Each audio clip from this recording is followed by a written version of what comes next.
Okay, these two you should skip. We didn't spend much time on this during this semester because it's something that had to be cut to make room for COVID. So I would not spend time on these. Okay, area between curves. Okay, you find the intersection. You set x squared plus 1 equal to x cubed plus 1. Okay, then you get this guy and, solve by factoring. Solve by factoring, solve by factoring, solve by factoring.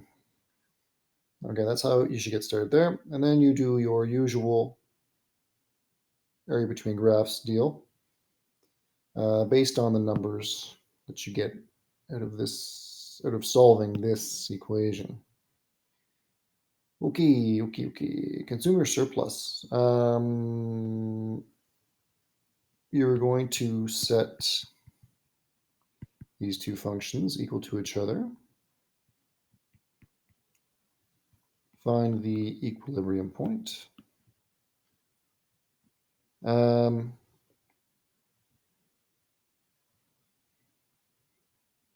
Sketch two curves, and then, well, you should memorize. You're going to need to memorize this consumer surplus formula. Okay, so that will not be provided for you. Yeah, no formulas are provided for you. Got to memorize that.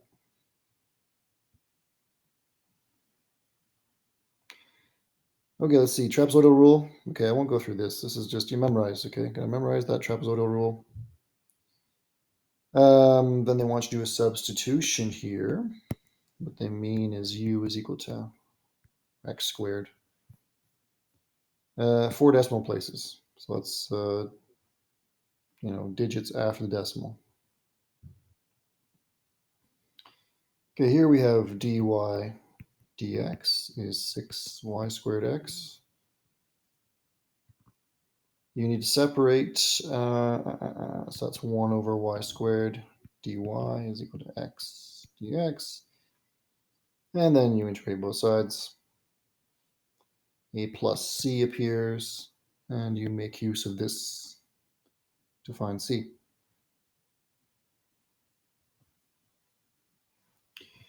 Okay,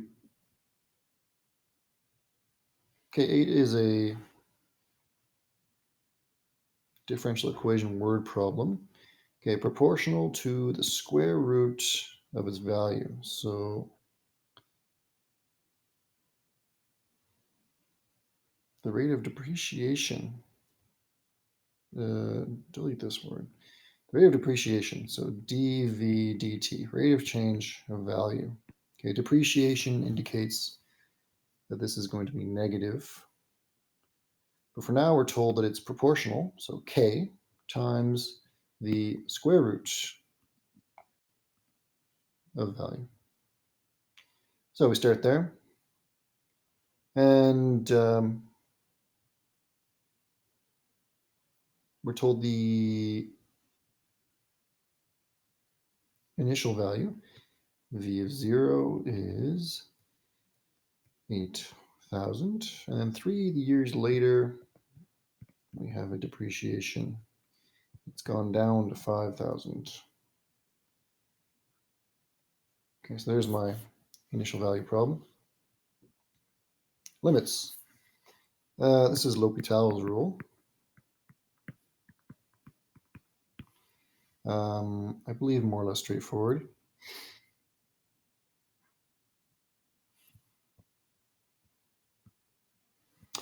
Improper integrals. Okay, number 1, I want to say, you start. Your first step must be to introduce a limit.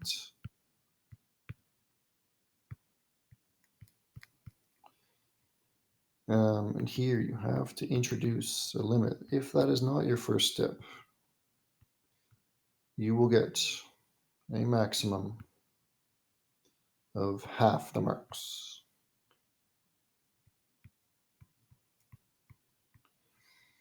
Okay, in terms of the integration, here you're going to do u is equal to minus 1 over x.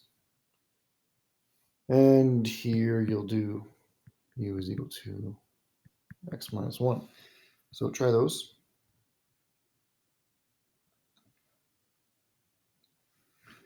Nth term of the sequence. Okay, divide and conquer. Look at the top first. What's happening? I am doubling every time. So I will start by saying 2n on top, because I notice a doubling every time. What's happening here? Looks like a multiplying by 3 as I go left to right. I multiply by 3.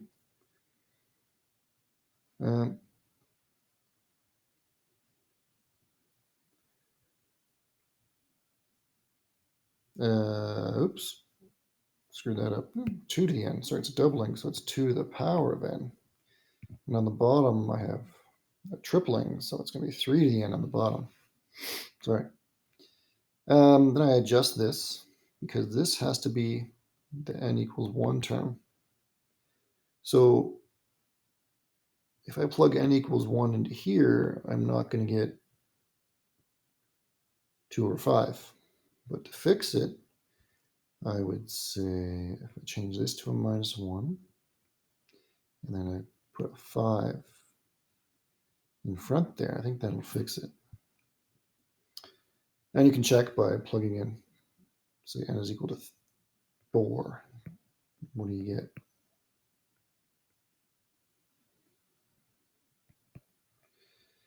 You get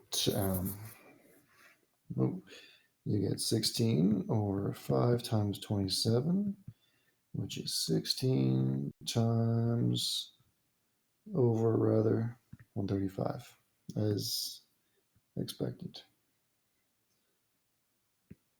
So that's my check.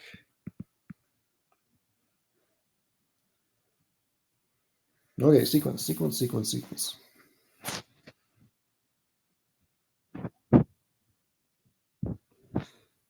Okay, for this one, I have this part here.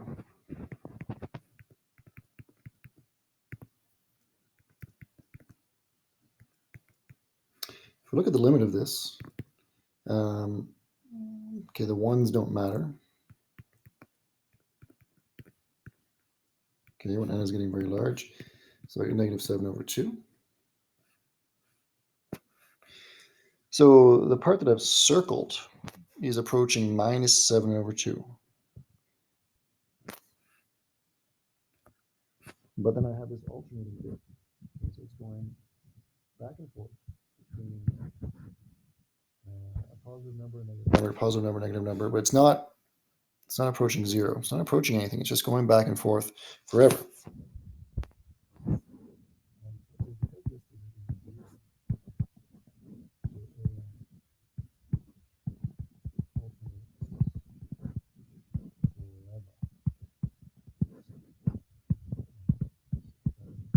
Let's see.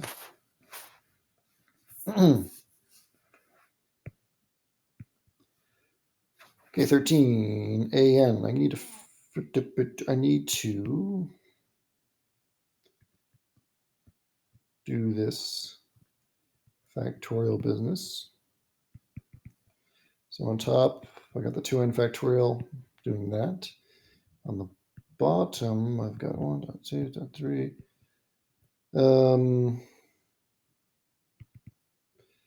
Then I have 2n minus 1 times 2n. My last thing there.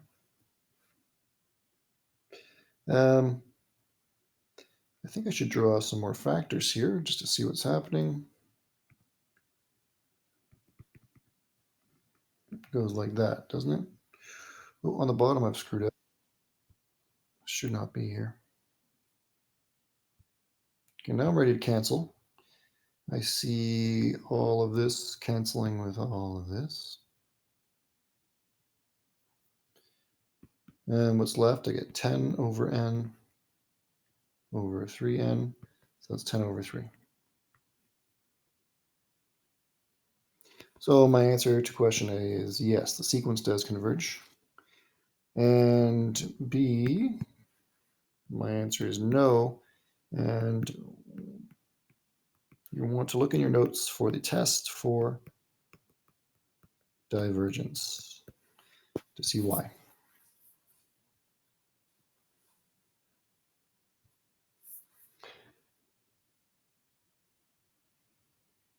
Um, 14. 14 also the test for divergence.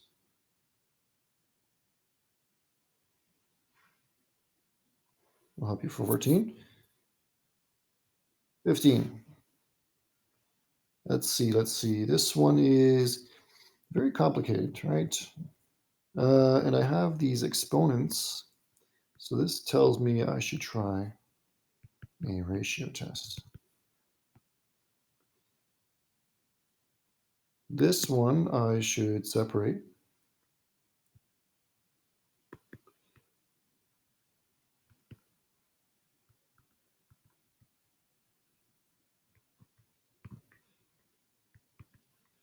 And these are both geometric. So use your knowledge of geometric series. You're expected to find the sum in this case, because these two are both convergent. So find the sum here using your geometric series formula. This one is telescoping.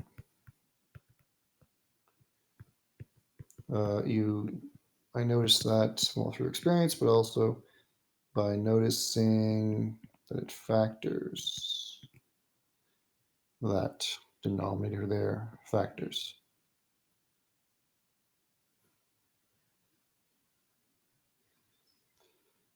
Now, let's see. This one, oh boy, what is happening here?